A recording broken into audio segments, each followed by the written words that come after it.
Hey there, restaurant pros. It's Dave Scott Peters, and welcome to episode 34 of the Restaurant Prosperity Formula. I've been coaching restaurant owners since 2003, and the Restaurant Prosperity Formula is based on what the most successful restaurant owners I've worked with do on a daily basis to achieve their success. The basic premise of the formula centers around achieving prosperity, freedom from your restaurant, and the financial freedom you deserve. To achieve prosperity, you have to follow a very specific formula made up of leadership, systems, training, accountability, and taking action. Today's topic centers on the crisis of mental health in the restaurant industry. Our guest today is Azizi Marshall, founder and CEO of the Center for Creative Arts Therapy, an arts-based psychotherapy practice and training center in Chicago. She helps empower businesses and organizations to reduce turnover, increase employee satisfaction, engagement, and retention, reduce stress, increase resilience, and improve mental well-being so everyone can thrive. Azizi holds graduate degrees in community health and theater. She's been featured on Oprah Magazine, CNN, NBC News, Thrive Global, Bustle, Reader's Digest, the Huffington Post, Chicago Tribune, and Glancer Magazine. Listen in on our conversation where we talk about how you can recognize and support team members who may be struggling. I want to welcome Azizi Marshall to the show today, but first, a word from our sponsor. This episode is being brought to you by Repeat Returns. If you're a restaurant owner of a medium to high volume independent restaurant, multi-unit or franchise operator, and you're looking for a proven and realistic solution to attract, grow, and retain customers, then you need to visit Repeat Returns. Repeat Returns is a modern marketing platform created by a restaurant owner for restaurant owners. It studies each customer's habits and patterns, predicts the most profitable outcome for your restaurant every single day, and deploys the marketing to make that happen. You'll never lift a finger. To see if Repeat Returns is right for you, visit repeatreturns.com/DSP. Azizi, I want to welcome you and thank you so much for taking time to talk with us today. Oh, thank you for having me. I'm excited to be here, David. Well, this is a big topic. Now, you and I, a little disclosure, we met in a coaching group that we both belong to and developed a friendship at some level. And heck, my daughter goes to Aurora University. You're out in the Chicago area. We sat, had coffee, my wife, you, and I, and it was really a pleasure to learn more about what you do. And it inspired me to bring you on today because you are somebody who really could make a difference in the restaurant industry, and that's why we're here. And I want to really dive into, it's really about mental health. And with all of your experience, what do you see as the challenges in the restaurant industry? Because I see it every single day from people really struggling just to cope with what's going on in their life, to high rates of alcoholism and drug abuse, to just disorders that are literally not seen, and there's this stigma about talking about it and so on. So I really love for you to tell me, based on your experience, what do you think some of the major mental health challenges are in the restaurant industry? Yeah, I can definitely speak to just experience in working front of house and seeing a lot of the stressors that were happening in the back of house as well, where there's this rampant need to achieve all these things in a very tight constrained timeline, and the pressure to get it right and perfect every single time. And then customers now, the shift with their mental health too, when they're coming into the restaurant and expecting all these things, and the expectations have just grown and grown and grown, yet nobody's been able to take care of themselves. And this existed, pre-pandemic, just the stressors of working in the restaurant industry in general, and then add all of this stuff on top of just survival mode, that now people are having trauma responses on a daily basis. And so that's what I've been seeing, is the trauma responses are leading then to people having these mental kind of breakdowns where people are talking about having panic attacks all the time. Or one person I talked to said that they go into the cooler to cry in between, just on their breaks. And it's not even a break. It's like the 2 minutes that they have between making another dish for some other order that comes in. So a lot of it is coming from this pandemic stress, but then also the culture that existed prior to the pandemic And so it's just compounding on top of each other all of these mental health challenges that people are experiencing and not knowing what to do with it. Well, you talked about the pandemic. How's the pandemic impacted it? Because I sit there and I see it with my own children that they are, especially my daughter who lost her senior year in high school, and how it changed everything. And she was working in the restaurant industry, from customers coming up and having to call the police this summer 3 times because at a little coffee shop, a drive-through, like what is going on, and people calling off just because they can't handle it. Like, how's the pandemic ramped things up? Because you're right, we had a problem in the industry before the pandemic, but now it seems just like at a crisis level. Well, what's happening now is I like to call, maybe a few months ago, we were in the eye of the storm of the pandemic. And this happened with Hurricane Katrina, with 9/11, that people were surviving. They were in survival mode. And that's where we were. We were surviving. We were getting through it. We were doing what we needed to do. And now we're coming out of it in some ways. And we're able to just somewhat let go of all of that traumatic responses, but once people start feeling safe, now all the stuff that they've been experiencing is coming out in ways that they can't even explain. It's coming out in anger. It's coming out in lashing out at people. It's coming. I'm just just the rampant struggle to survive on a daily basis, and then now going, okay, now I'm supposed to go back to normal. Well, what is even normal now? So that is the challenge, as people are coming out of this pandemic that have lived in this trauma response for almost 2 years now, and they're finally able to just breathe. And now they have to deal with everything that they just went through that they weren't processing. Now, I'm no clinician, but I see it every day. I talk to people every day, and it's almost as if, I don't know, 8 out of 10 people I know at some level are suffering from some level of depression. Is that accurate? Am I overthinking it? But I mean, literally, and it's almost waves. It's almost as if it, not bipolar, but right. There's a day that you have a great day, and then it could be just the next day, and it's just downy dumps. Is that what you're seeing, or what? As a professional, am I overthinking it? Not overthinking it at all. It's all trauma responses. That's what we're seeing. And trauma responses can come out in so many different ways. It can come out in the forms of anxiety, in irritability. I've seen it a lot with parents and their children just being super irritable. It can come out in depression or lack of drive. And all of these things are coming out in different ways, but people aren't able to really name what it is. And it's this reaction to the trauma of the pandemic that is showing itself as depression, as anxiety, as overstressed. And people aren't able to sleep, or they're sleeping too much. And all of these things are just messing with the brain chemistry and responses to other people and how people are engaging with one another. So yeah, definitely not overthinking it. It's what we're experiencing. And it's hard to pinpoint exactly what that thing is, because people respond to trauma in different ways. So would this be one of those bright lines, straight line that people are not talking about when it comes to the labor shortage in the restaurant business? A lot of people don't want to be in the restaurant business anymore, from the way we treated them in the past to new flexibility they want to this emotional state. But as we start to lose employees, can't find them, they don't want to come in. Is much of this a part of this mental health crisis that nobody's really talking about? Very much so. Very much so. There was a study done a few months ago about how employees, 63% of employees feel that they are burnt out. And when they feel burnt out, they are 2 to 3 times more likely to either call off sick or to quit or to actively be looking for another job.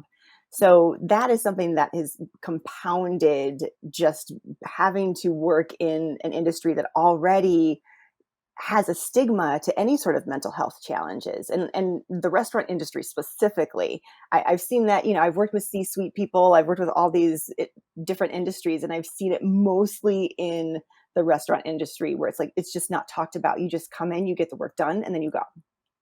Well, people self-medicate. I mean, that's the biggest thing. It's all Mhm. the partying that goes on, and the self-abuse, from eating to drugs to alcohol. And it seems normal because it's the industry, but the truth of the matter is they're self-medicating.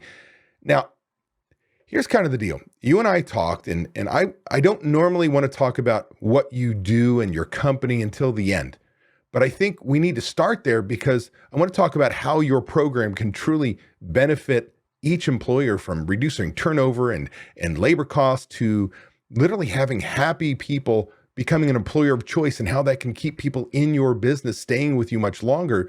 So talk a little bit about your mental health at work program. What is that? Why did you create it? Yeah. So the mental health at work program came from a need, a very strong need for people to understand what mental health is, how to support people, how to connect with people who are struggling, um, understanding how to recognize the signs of mental illness, how to then support people. And we used to do this 2 day, full day trainings, and it took forever. And people don't have time for that. And so we were realizing that if we can compound this 2 full day training into just 2 hours, that's it, and gamify it, make it fun, have fun scenarios, so then people can practice it in this kind of virtual world, that 2 hours is really all they need. And we actually just did a test study that people went through the training. They started to implement the things that they learned, and it already started to increase the productivity of their employees because their employees felt like they were cared for.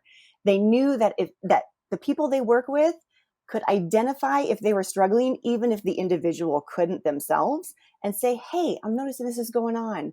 Can I point you to some resources that can help you out? And so that's what mental health at work is. It's an online training program, 2 hours. It's all you need. You have a full year of access to the program, so you can go back at any time. And then another piece is thing that I'm so excited to be able to offer to companies is they can call in. So we have weekly, and depending on your package, monthly call-in times where you can check in and say, hey, this is what's going on at work. I don't know how to approach this employee. Do you have any resources I can give them? And that is the biggest thing that I think is missing, is employees are looking for support, but they don't know where to go. And there are good therapists out there and there are bad therapists out there. So we want to connect people with therapists that actually know what they're doing, who are trained in depression specifically, or anxiety specifically, or organizations that have free resources so they don't have to use their own finances to pay for any sort of mental health services. So that's that other piece. It's the online training and then the call-in support that we're really excited to offer to businesses. So basically, you're saying you've got a program that very simple 2 hour training, but it's going to teach me, the owner, the managers especially, to recognize somebody who's struggling and how to actually approach them to get them help. I mean, that's Yes. tremendous. Um, I love the support part of it. I know you and I talked quite a bit about that and how important it is that, sure, you got a great training, but often the training covers one thing, but you see something, maybe you don't recognize it in a person, and it feels crisis. What do I do? And often management, owners and managers, they treat it as misbehavior, or that they don't care and they should be trimmed from our team, and all these things, that it's a, I don't know, behavioral issue of their choosing versus one that is just materializing. How can this truly benefit both the employer and the team members? So if I'm a manager or I'm an owner, what are the couple keys that make this program so powerful for them, and vice versa? Kind of touch a little more. You started to talk about the benefit to the employee. Can you give me a little more light on that? Yeah. So I would say the benefit, I'm thinking of the business owner, is turnover is huge. It's a huge cost to businesses. And so if you have an employee that's struggling and you can name that for them and approach them and say, hey, I'm noticing you're struggling with this. What Here are some resources that I'm seeing that can really help you, or even just talking with them. I mean, I feel a lot of times business owners are very quick to go, okay, bye, I'm not dealing with that. But Right. if they can just have one conversation and know how to have that conversation in a supportive way, that employee then will notice that, recognize that, tell their friends about it, say, I'm working at the best place ever. I had a panic attack and my boss knew what to do. Like, that's huge. And then that helps to keep that employee engaged because they feel cared for. Then what happens when the employee feels cared for? They're going to care for your customers because they feel loved, they're going to love their customers. And that's huge too, because then you get all of the wonderful feedback and testimonials. Oh, it's a great place to eat. You got to go there. Their staff is amazing. Yeah, their staff is amazing because they're not completely stressed out. They feel cared for, and they're going to work hard for you because of it. And that doesn't mean we're softening what the job has to do. They still have pressure situations to get things done in timing and follow and do the rules and cleanliness and all these things. We're not removing that. We're just giving them the skills to be able to deal with it and cope better. I mean, am I understanding that properly? Yeah, yeah, and the additional support too. Do in the discussions as you train to recognize and have that conversation, does it come up that anybody should be worried about, talking medically to somebody and getting into any of the privacy issues or things like that? Or is that something that how you bring it up in conversation without going down that track? Is that something you teach? Yeah, so we teach you how to observe warning signs. So if somebody who used to come into work on time all the time and now is struggling to get to work on time, that's a red flag, and that's something to check in with that person with. If somebody used to be super productive and now they keep making mistakes on dishes all the time and you're like, what is going on? That's when you check in with that person and see what's happening. It's not necessarily teaching you how to diagnose and say, oh, that's anxiety. Oh, that's depression. It's more of saying, here's some warning signs to look out for. This is what it could be. And here's the best way to support that person. That's fantastic. So I could be a rookie manager for that matter. It's the first time I've ever managed people. And this training is going to give me a leg up on anybody else who's been a 30-year veteran who's never cared about an employee enough to show appreciation, to recognize little things, stressors, if you will, that end up being bad behavior at work, which could be something bigger. That could literally be, let's get you some help. I mean, Yeah. is it that simple or? It really is that simple, and I laugh because I wish people would understand this, that with knowledge comes change. And so if you can teach somebody how to identify these warning signs and then offer the support, that changes the whole system. I can tell you as somebody who's grown up in this industry, I certainly wish I had those skill sets. Now, I think I'm a pretty empathetic person. I think I'm a really good manager of people and certainly take the time to give people benefit of the doubt and so on. But I've also been quick to react and go, get out of my team because I'm tired of the same behavior showing itself over and over again and just going straight to a write-up versus identifying this person may be struggling. And I can tell you from in just personal, I've had family members struggle with alcohol and drug abuse, and I've had depression through all these, through my family tree. And you sit there and go, a part of it is difficult because for so many years, those things are stigmas. Like nobody wants to talk about it. Nobody wants to recognize it. In fact, you want to hide it because the moment you out yourself and say, I've got an issue, then people start to treat you differently at work, at home, with friends, because they think it's something you're doing versus it's not really in your control. Does that sound right? That sounds right. And there's actually a way to help alleviate some of that stigma. First is just talking about it, making it a normal thing. I can't tell you how many people I know just in my own neighborhood that have had a panic attack. I want to say half of my neighbors have had panic attacks at some point in their life. It's a normal thing. People experience it for whatever reason. And to be able to support people in that is phenomenal, to say, hey, this is what I'm seeing, and let's just help reduce that stigma. There's also a workplace wellness action plan that is taught in that program in mental health at work that talks you through, like, here are the things that you can do, and the employee and the employer fill it out together, and the employee can say, hey, these are some things that cause me additional stress and I may have a panic attack because of it. Okay, so here are some things as your boss that I'm going to help to alleviate some of that, or prevent that from happening as often.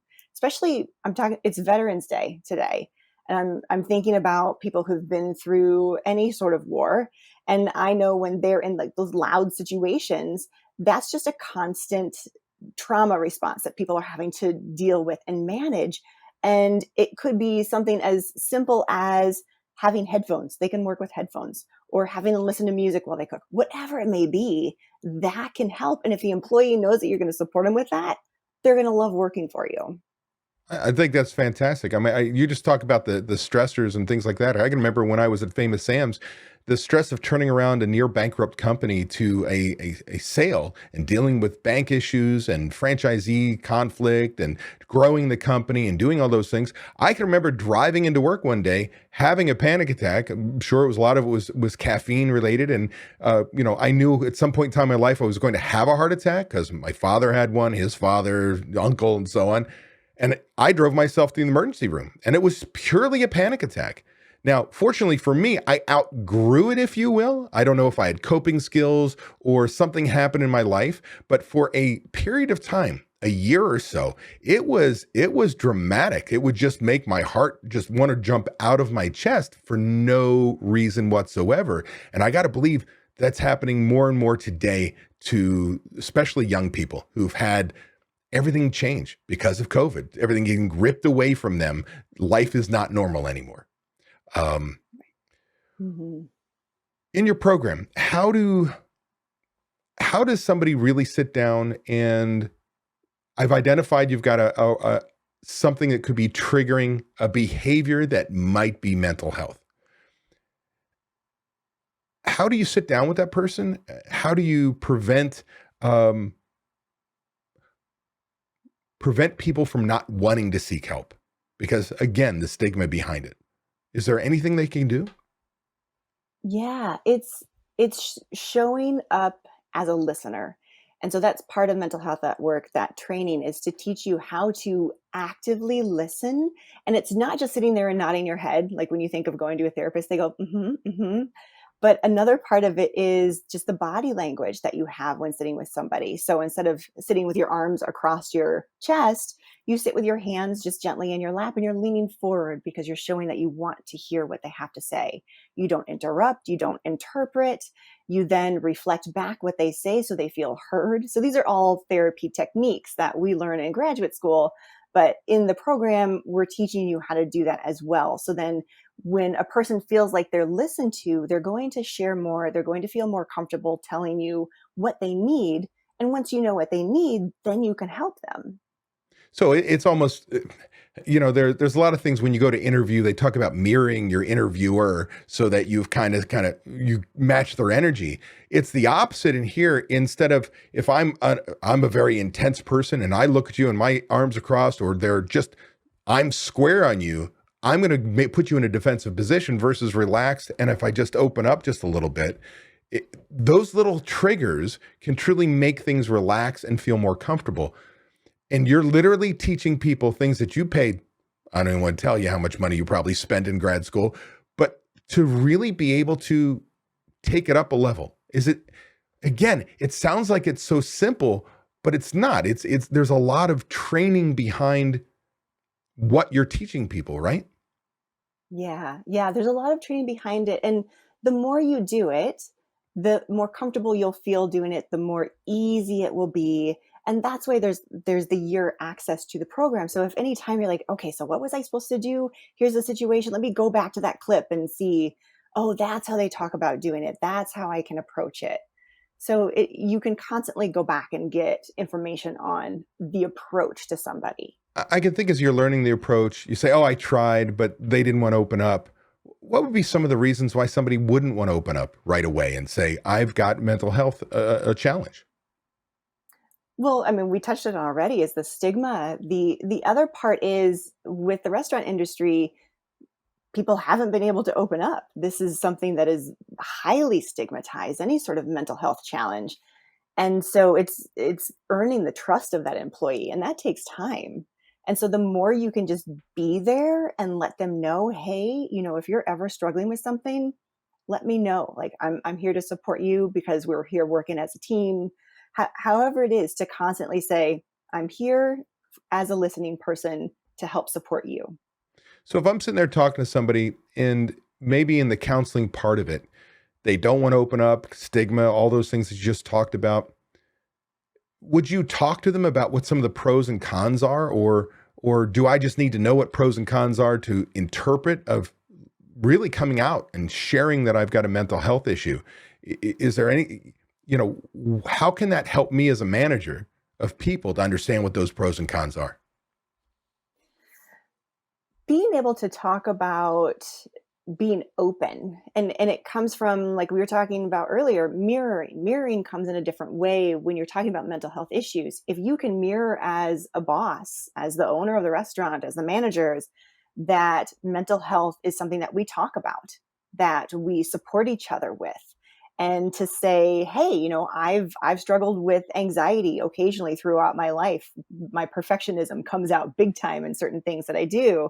And so when I can talk about that just with my team, they can see that, oh, it's okay. Like if the leader of this place is talking about it, then I can talk about it. And then they're going to talk about it in very little ways. They're going to drop their little hints just to see, like, is it actually accepted? And they're going to test and see what is actually welcomed.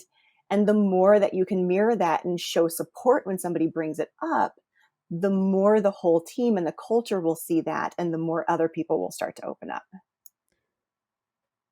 So my mind is racing, and this is normally I'm really energetic when I do interviews and things like this, but this is such a somber, serious topic, and again, it's a crisis in our industry. It has been, as you and I talked about. You've got family in the restaurant business, like firsthand the restaurant industry just like I do. So it's not like you're just being a clinician and going, well, in the restaurant industry, like you've seen it firsthand. Mm-hmm. When you look at this and you say, we can help people.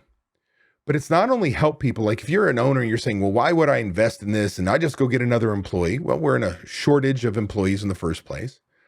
The buzzword in the industry is appreciation, that employees want to feel appreciated. They don't have to be liked. They have to be appreciated, some part of something bigger, heard, really being a part of the team.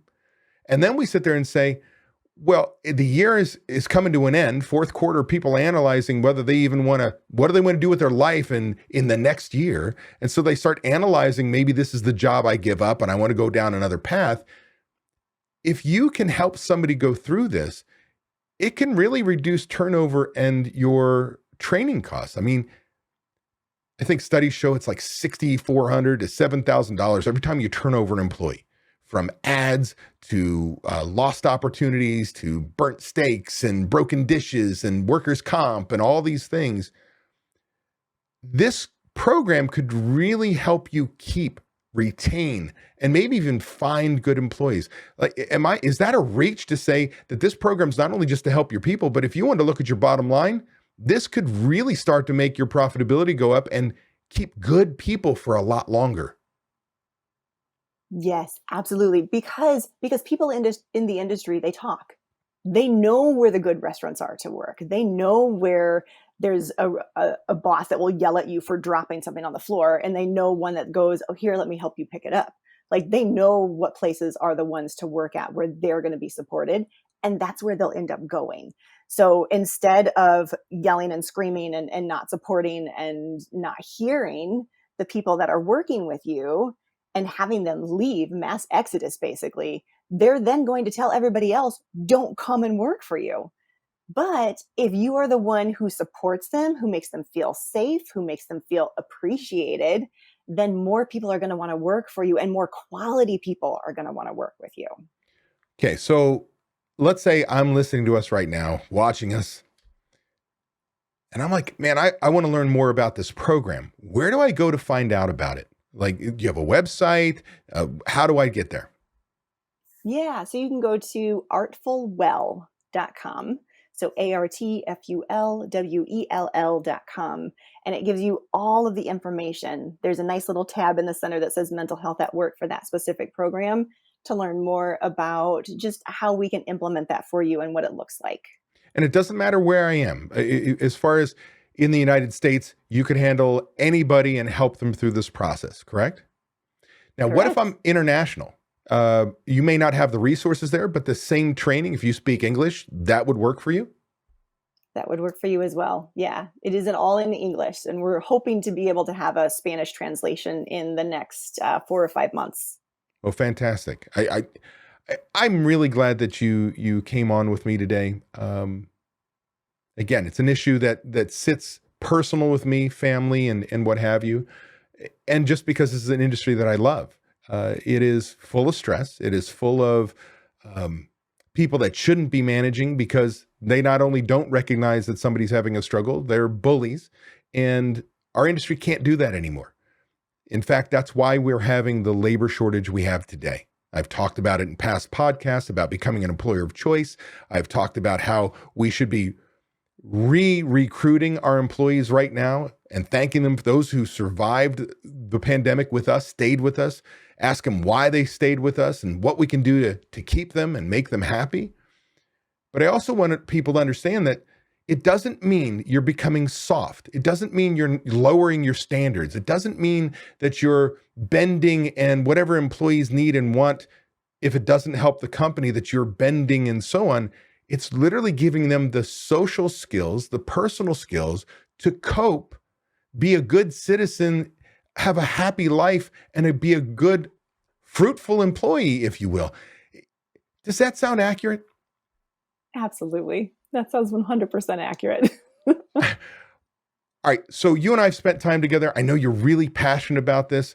What motivates you to, one, to have created this program, and two, just to keep going? Because your job is as stressful, if not more stressful, because you take on everybody else's pain and struggles. But I would say what keeps me going is my upbringing. Actually, both of my parents were therapists, and I actually didn't want to become a therapist growing up. I wanted to become an actor, and so I did that. Had fun in Chicago, and then everything kept pulling me back to working with people and working with their stories and supporting them and having them see a different trajectory in life. Also, my brother's in the restaurant industry. He has been since he was 15 and still is. And I hearing his struggles in the restaurant industry just breaks my heart to know that if these people would listen and support better, the whole restaurant would be so much happier. On top of that, having family members with mental health issues, my father had PTSD growing up, experiencing that, witnessing that. All of that keeps me going. That's my why. I want to make sure that people, they're going to struggle. Everybody struggles, but I want people to know that when they are struggling, that they're going to be supported. Again, why I'm drawn to you and why I really wanted to do this. We're going to have to do this again, but before we go, what can employees, let's say for some reason somebody's listening to the podcast, they're not an owner, they're not a manager, or I'm a manager and owner and I want to share a little information. How can employees take care of themselves? I mean, do you have any tips for them? Yeah, I want to go beyond self-care because people talk about bubble baths and massages and things, and the big thing is boundaries. What boundaries can you put up for yourself to say no to things, to say yes to things? For me, if it's not a hell yes, it's a hell no. Like, I'm going to set that boundary very strong. Like, time with my family is precious, so nothing comes in between that. Another way is there's tons of free resources out there for mental health services. There are organizations that if you don't have the funding to find a therapist within your health insurance premiums, whatever that may be, there are free organizations that have therapists that love what they do and can support you, even if it's just coming in and checking in once a month. Like, anything to help where you can go and just lay it all out there, feel supported, say what you need to say, and then go back to your daily life. Like, that's what us as mental health therapists are there for. We are here to listen to you, to support you. And there are many free agencies out there that offer that. Azizi Marshall, you're awesome. Before we go, is there anything we didn't talk about that you want to share with people, whether it's an inspirational quote, an idea, a calling, or just a tip you wanted to give them before we go? I would say just take care of yourself. When you can take care of yourself, then you can take care of others. And I think that is another part of the training, that we also teach you how to practice that self-care and to identify things within yourself that may be coming up that's affecting how you're interacting with employees. So take care of yourself so you can take care of others. That's fantastic. Azizi, I want to thank you so much for talking with us today. I hope we can do this again real soon. And I hope that your website gets floated with restaurant people who really want to take their business to the next level and help their team really feel appreciated. And obviously, take care of themselves and their mental health. Thanks so much. Thank you. Hey, that was an awesome episode. I want to thank you for taking the time to take action on building a better, more prosperous restaurant. Before you go, I want to give you these 3 thoughts. 1, by combining leadership and taking action with systems and training being checked by accountability, you are on your way to creating prosperity for you and your restaurant. 2, I have something I need from you. Please leave a review on Apple Podcasts, Spotify, or wherever you happen to listen to podcasts. By leaving us a review, other restaurant pros seeking out this information are able to find it. I read the reviews, and hearing how this information has benefited you does wonders for me. And 3, if you find any of the discussions helpful, share them. The more restaurant pros who have access to them, the better we become as an industry. For more restaurant resources or to get in contact with me, connect with me at davidscottpeters.com. Be passionate about what you're doing, be persistent, but more importantly, become better and help everyone around you become better, and your restaurant is going to kick some ass. If you're tired of not being able to leave your restaurant because no one else knows how to run it, I want to make sure you know it doesn't have to be that way. You can leave your restaurant. It is possible to build a team of people who know how you want the restaurant to run. With these trained and responsible people in place, you can give yourself time away. What would you do if you had time away from your restaurant? Would you sleep better? Would your relationships improve? Would you feel more relaxed? These are all things you deserve to experience as a business owner. It's why we own our own businesses. If you would like to learn how to own a restaurant that doesn't depend on you to be successful, click the link in the description to watch a free training course that teaches you exactly what you have to do. Also, be sure to subscribe to get my weekly tips and watch these 2 videos to get more information and guidance for running a successful restaurant.